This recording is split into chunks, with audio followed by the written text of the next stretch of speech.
This week on the Computer Chronicles, the Winter Consumer Electronics Show from Las Vegas. We'll show you the newest MMX Pentium PCs and even a new laptop computer that comes with an MMX chip. Television sets and telephones are being transformed into internet terminals. We'll show you the newest technology.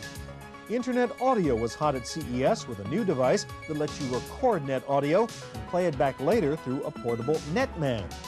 And new handheld computing devices bring color and digital recording capability to your palm top, plus using your body to form a LAN. It's a revolutionary new technology from IBM called the Personal Area Network. The best of winter CES coming up next on the Computer Chronicles. Computer Chronicles is made possible in part by SoftSource Incorporated, publishers of Pro One software, educational software for young adults. And by Upside, the business magazine for the technology elite. The Consumer Electronics Show, CES, is appropriately enough a trade show famous for three-letter acronyms. 25 years ago, the VCR was introduced here. 2 years ago, DSS was the buzzword. Last year, it was DVD. This year, the winner for the most important three-letter acronym is MMX. Several PC manufacturers showed off new Pentium MMX computers, including Acer, IBM, Toshiba, and Sony. The new MMX technology from Intel means improved multimedia software performance. In most cases, you can get up to a 20% improvement in existing software, and for new programs which are written to be optimized for MMX, the increase in audio and video performance can be up to 40%. The Japanese manufacturers, eager to finally dent the US PC market, were taking full advantage of MMX. Sony introduced two new MMX models, the PCV100 and the PCV120. Both models include 16x CD-ROM drives, 3D graphics acceleration, and a 33.6 modem. Sony says it plans to add a DVD drive in newer models due out this summer. Toshiba also used MMX to try to trumpet their entrance into the desktop PC market. Toshiba is the market leader in portable computers, and it showed off one of the first MMX-enabled notebook computers.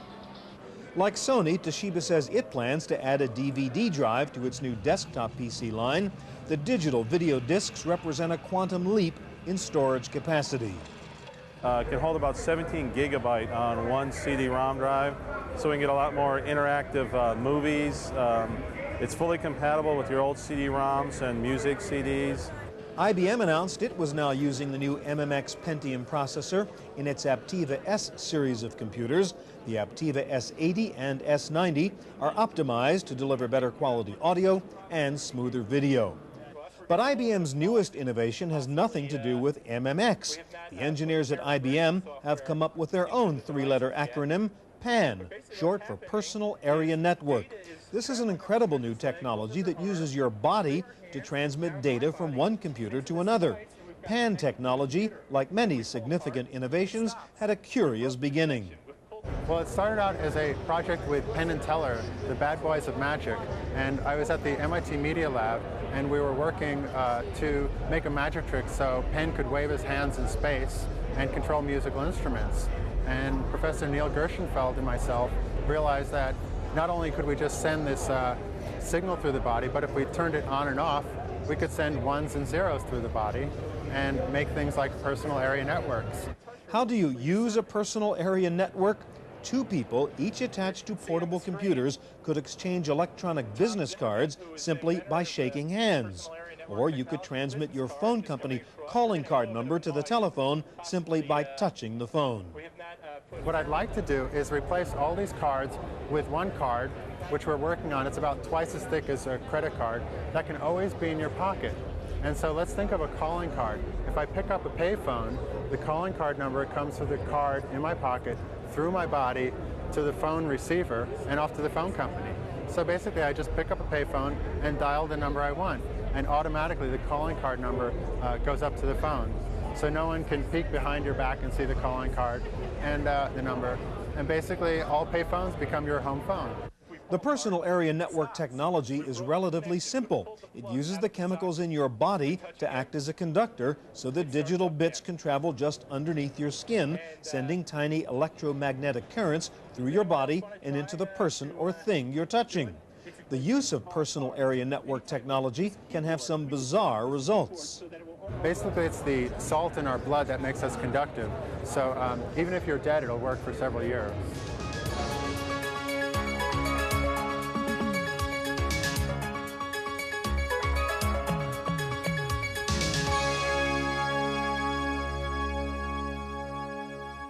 The Internet has its own trade show now, Internet World, in New York, and it now dominates the major computer trade shows like Comdex and Macworld. But now, even here at the Consumer Electronics Show, the Internet is a dominant theme. One of the big Internet issues here at CES was speed and the introduction of the new 56K modems. While the thought of doubling your throughput from the Internet is tempting, there is still one big problem. No one standard for the new compression algorithms that make 56K speeds possible.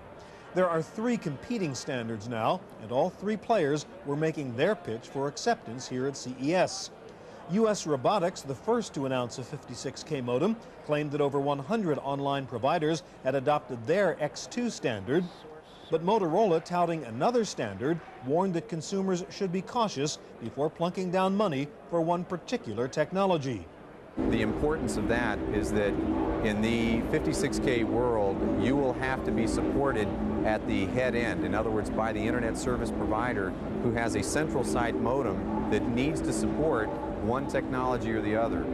For the internet service providers to be able to support different 56K technologies, it will probably be prohibitively expensive for them. So they'll come down on one side of the fence or the other. Similarly, back in the days when you had the question, what do I buy, VHS or Beta, it would have been great to know, well, what's going to end up at Blockbuster? Lucent Technologies, recently spun off from AT&T, demonstrated their version of the 56K modem using what they call K56 Flex technology. Lucent had an effective demonstration of the speed advantage of their 56K modem, showing an old 28.8 modem downloading pages from the net, side by side with one using their new K56 Flex protocol. It's a very big difference as when you're downloading a graphic file off the internet. I mean, the analogy we like to use is that if somebody gets on the superhighway on a bicycle, they're probably going to get off at the next exit if it's really takes them a long time to download a file. What we're trying to do here is keep people on the net by providing them faster downloads, faster response time. It's important to remember that whichever 56K technology you use, you get that speed only traveling downstream from the net. Therefore, if you are using a 56K modem for two-way communications, as in video conferencing, your average speed will be only about 44 kilobits per second. But that is still an improvement over today's technology. There was a lot of interest in video conferencing at CES. Vivitar introduced a new low-cost color digital camera that improves the picture quality of the images transmitted during a video conference. A company called Logicode offered a TV-based video conferencing system which doesn't even require a computer. All you need is their set-top box and your television set. The Logicode box just plugs into your phone line and your TV set, and it's designed to look good and fit into your living room rather than being hidden away in a computer room. The big new internet appliance at CES was the so-called screen phone, a regular phone with a built-in LCD screen, a modem, and software that turns your phone into a low-cost internet terminal. Both Philips and Uniden demonstrated their version of the internet phone, but it could only display text, not graphics. A company called Sidco, known mainly for caller ID devices, showed off a new high-end screen phone with a touchscreen pad and a graphical interface from InfoGear. With the Sidco Net phone, you can see a complete web page on one screen without having to scroll. The phone comes with a standard QWERTY keyboard that slides out from under the console so that you can enter text or email. The other big innovation in internet appliances was a new gadget that focuses not on internet text, but on internet audio. This is the Net Recorder from a company called Audio Highway. With it, you can automatically download sound files and record them into this playback device. You can then listen to the net offline, even in your car. Our focus is the 61 million commuters that are commuting to work really running up their cellular phone bills because they're bored.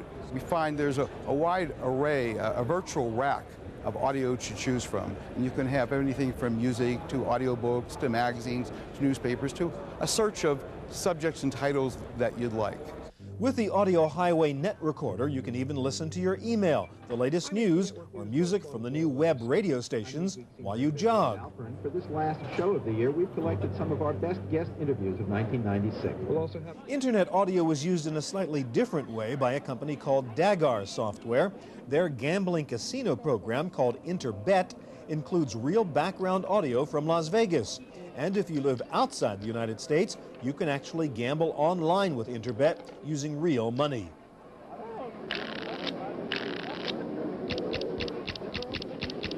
Cards are out. Here. Anyone want to bet? Dealer has. Dealer does not qualify. We have about 5 megabytes of audio sound waves, all playing simultaneously, and they were all recorded in live casinos, and it gives people the real feel of being in a casino.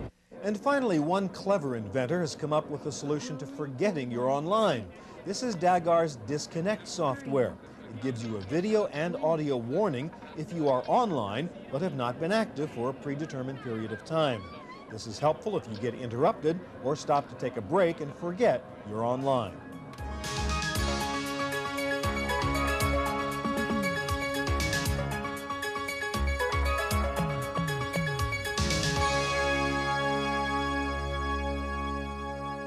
The only debate here at CES on this subject is whether to call these things PC TVs or TV PCs. But one thing is for sure, the television set and the personal computer are converging into one consumer appliance. The most well-known example of a new convergence product is the Web TV set-top box now being sold by Sony and Philips. Web TV adds net access to your television set without needing a PC. The Web TV network service will be adding several new features this year, including the ability to access chat rooms and news groups, as well as full-screen, television-style video from the internet using conventional phone lines. In addition to internet-capable TV sets, there were also new network computers, or NCs, low-cost computers designed primarily to be internet terminals. The net computer, which is N/C, it's a standard built by Oracle or designed by Oracle. I wasn't expecting to see here actually for the home, and I saw like 5 of them, which surprised me. Some of them are set-top boxes just meant to surf the web, similar to the Web TV concept. But other ones are even moving further out into almost a PC, and that they're going to have Java applets that you can drag down from your internet. Now, I'm personally dubious that the mass consumer is going to go out and understand that. Even I have a hard time imagining dragging this stuff down. So I think it's going to be a lot of education, and it's going to take a long time for that stuff to come into acceptance. But manufacturers do not seem to be deterred. RCA announced what appears to be the least expensive network computer at just $300. The RCA device uses the TV set for display and will deliver internet services through RCA's own network called the Net Channel. The Net Channel will deliver more than just basic internet by letting users get customized information on interesting websites and TV shows based on the user's personal profile. TV maker Curtis Mathis decided to combine television, internet access, telephone, and advanced caller ID into a brand new multifunction device called the UniView. Curtis Mathis will add the internet and telephony features into their high-end television sets. Net access will be through a new Curtis Mathis ISP subsidiary. Zenith also demonstrated a novel network computer box with a twist. The Zenith unit features a smart card slot so that users can simply insert a smart credit card, which can store information on bank account balances and do automatic account debits for electronic shopping. Zenith's approach is different in some other ways also. I think some of the distinguishing factors here are there's an open ISP solution here, the concept that you'll be able to select from more than one ISP. That's one major difference. The box does come with Ethernet on it, and well, Zenith makes cable modems, and you'll be able to jack those cable modems into this box and go at 10 megabits. In addition to the PC-enabled TVs, some manufacturers were going the other way and offering TV-enabled PCs. For For example, NetTV is a Pentium PC with a built-in TV tuner and advanced multimedia capabilities. NetTV also comes with a built-in video capture function that lets you use your hard drive as a digital VCR. NetTV is also offering an external peripheral that lets you turn any Pentium PC into a NetTV. The NetTV box includes a TV tuner card and all the other features of the standalone NetTV. The upgrade box will cost less than $200. There are 37 million VGA monitors out in homes across the country. And here's a simple little box that you can plug in quickly and turn that VGA monitor into a television. Watching television on your home PC is an interesting question. I know that corporations certainly don't want people to do that. I think that one example, which isn't a good example, but is true, that when you're waiting for web pages to download, I wouldn't mind like flipping on CNN or something like that and watching that, but it's a limited use, in my opinion. The Couch Commander is yet another approach to combining a PC with a TV. This box literally lets you do just that by interconnecting the PC in your den with the TV set in your bedroom so that you can surf the web while you drift off to sleep. Electronics giant Hitachi was also demonstrating a new set-top box, but their unit pushes the computer output and the TV output through a VGA monitor rather than through a TV screen. If you look at a VGA monitor for your computer, everything is very sharp and crisp. If you look at the normal set-top box through a video output, it's a little bit on the fuzzy side because that VGA signal has to be changed over to an NTSC video signal, and in doing that, you degrade the signal down. By going straight VGA all the way through, you keep that high-quality text and graphics, so it's much easier on the eyes, much sharper. Finally, if all this telephone-based internet stuff is just too slow for you, Hughes Network Systems introduced a new direct broadcast satellite system that combines satellite-delivered TV with satellite-delivered internet. The small dish can receive over 200 television channels and also delivers internet access to your PC at up to 400 kilobits per second, which means a totally different way of thinking about net content. If you look at the computer folks, you have, if you will, at the children's level, a lot of children's information that can pass through. You'll have things like best of the web, which means basically they'll look and see what the most interesting websites are, the most active websites, and broadcast those to your PC, so they'll be in your PC automatically. So there's a series of these sort of cached services where you're collecting different interesting things for people. In addition, there'll be news services and media services. And I think those are, you know, if you imagine magazines and so on being delivered into your PC as opposed to in your mailbox.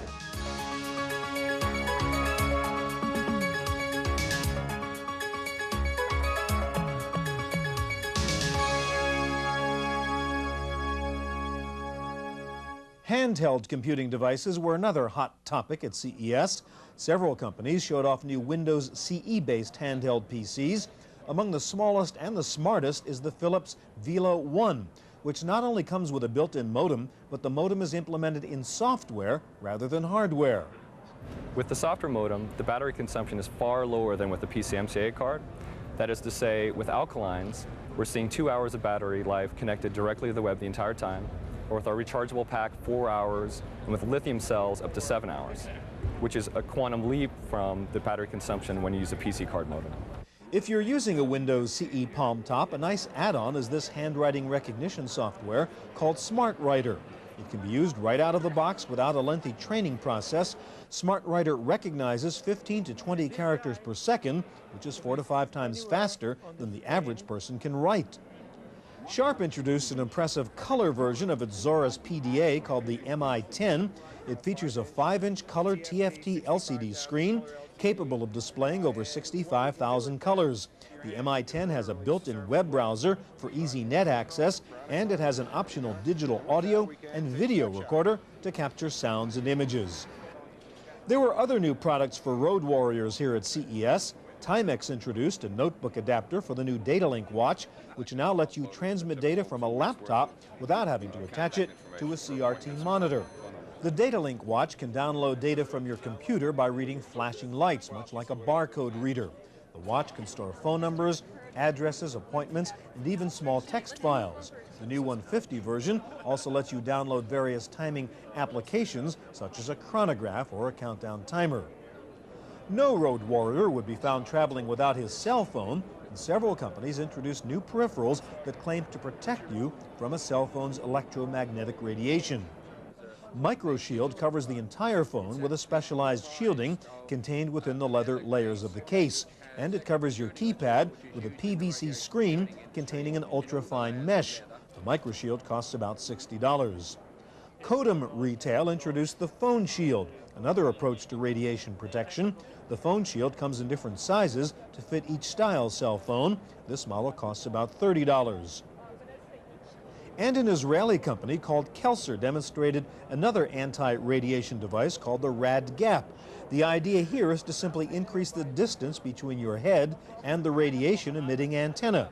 The Rad Gap is expected to sell for about $30. Another problem for a cell phone user is keeping track of your airtime. Ultradata introduced a unique gadget called the Time Tracker. The device attaches through a simple Velcro strip and picks up your cell phone activity by sensing the antenna transmissions.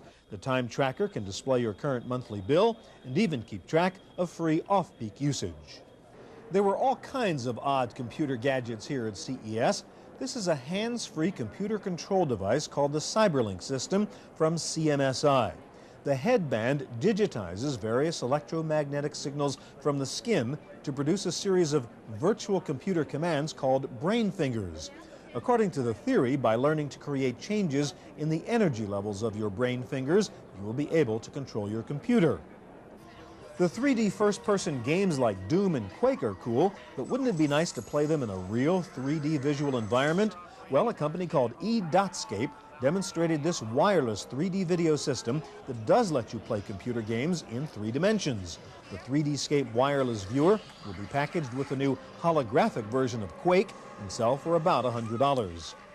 If you're a game player who gets stuck in the middle of a game and needs a cheat book, a company called WizardWorks introduced a series of interactive game guides that provide help right on your PC, so you don't even have to leave your computer to get a hint.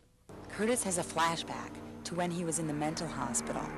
To escape the hospital, click on Curtis and then the strap holding Curtis in the chair. WizardWorks also showed off a tutorial for Microsoft's flight simulator called Flight School. The program will teach you how to land or take off and can even take over the plane's controls so you can see how it's done. If you'd like to get into computerized video editing, check out Video Director's new Studio 200. It's a software-hardware combination that lets you edit your home videos. There are no boards to install. Just connect the Studio 200 mixer to your parallel port, a source camcorder, and a VCR. If you're worried about what your kids are watching on TV, a company named SoundView Technologies unveiled the first prototype of the V-Chip. This device lets parents block out TV programs based on the new television rating system. Or if you're leaving for the evening and you have a young child with a 13 or 15-year-old babysitter, and just to leave them at home with the, remote control, you can set the ratings for what they see.